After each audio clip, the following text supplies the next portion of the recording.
Magandang araw sa inyo lahat. Ako ay may isang kwentong ibabahagi sa inyo. Ngunit bago ko ito ipagpatuloy, ako muna ay magpapakilala. Ako si Angel Cyrus B. Basco.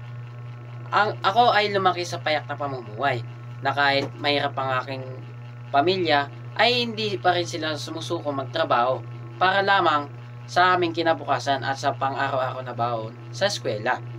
Kaya ako at ang aking kapatid ay nagsusumikap mag-aral upang mabawi man lang ang paghihirap sa trabaho ng aking mga magulang. Isang araw, ang perang naiwan ng aking magulang ay nagkulang. Ginawan ko to ng paraan upang ito ay mapagkasya. Dahil sa panahon ngayon ay mahal ang mga bilihin dahil tumataas.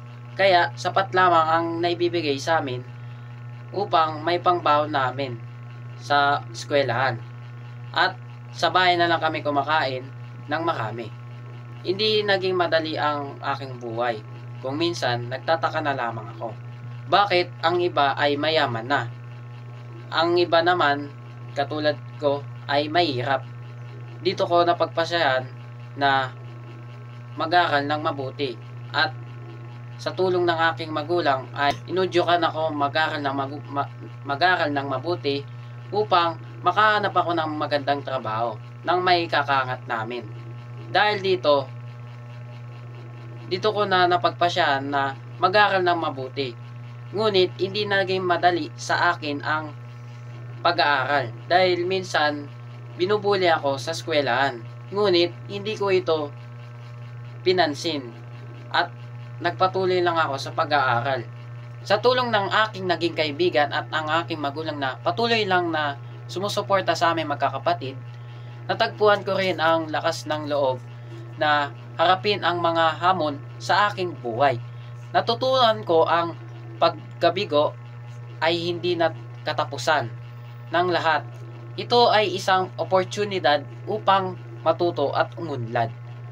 Sa bawat pagsubok na aking naranasan, lalong-lalo na sa aking pamilya, ay naging mas matatag ako. Nalaman ko na meron pang pag-asa na ako ay umangat mula sa kahirapan. At yun din ang hangad ng aking magulang sa aking magiging future life ko. Ito ay isang aking desisyon na patuloy na sumusulong na kahit gaano pa man kahirap ang aking tatahakin. Ngayon, na nasa senior high na ako, nararamdaman ko ng malapit na matupad ang aking sinasambit ko noon. Kaunting taon, buwan at araw na lang ay makakamit ko na ang aking pinapangarap. Gayon din ang magulang ko. At hindi ko na ito papalagpasin pa. Kahit na ang baon ko ay maliit lamang, sisikapin ko pa rin mag-aral ng mabuti para sa kinabukasan ng buhay ko at ng pamilya ko. Dahil naniniwala ako sa aking sarili na gaano pa man kahirap ang pagsubok na tatahakin ko ay malalagpasan ko rin ito. Patunay lamang na ito na hindi lahat lang ang maging isang mahirap. Dahil darating din ang araw na aasenso rin tayo. May pag-asa pa rin kahit gaano pa kahirap ang ating sitwasyon. Lamang po.